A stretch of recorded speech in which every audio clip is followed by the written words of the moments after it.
আসসালামু আলাইকুম দর্শক। আজকে আমরা দেখব কিভাবে ঝালমুড়ি তৈরি করে।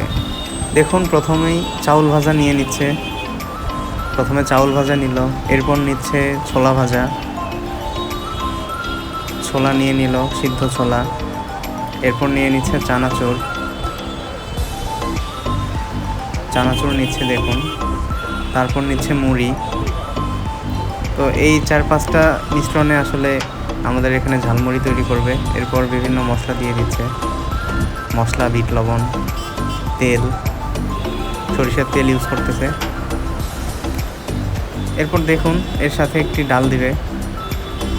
এখন পেঁয়াজ দিচ্ছে। এবার এর সাথে একটি ডাল দিবে।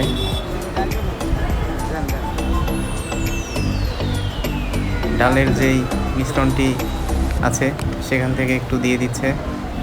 তো এরপর আসলে আসল কাজ, এরপর আসলে মাখাবে। মুড়িটা মাখাইতেছে। তো মুড়িটা আসলে যত ভালো করে নাড়বে তত সুস্বাদু হবে খেতে।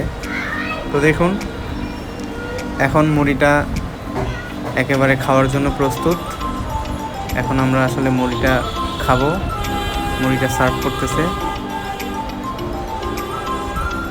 তো বন্ধুরা, আসলে এভাবেই তৈরি করে মুড়ি মাখা। আপনারা যারা ঘরে বানাইতে চান এই রুলসটা ফলো করবেন, তাহলে পারবেন। আসসালামু আলাইকুম।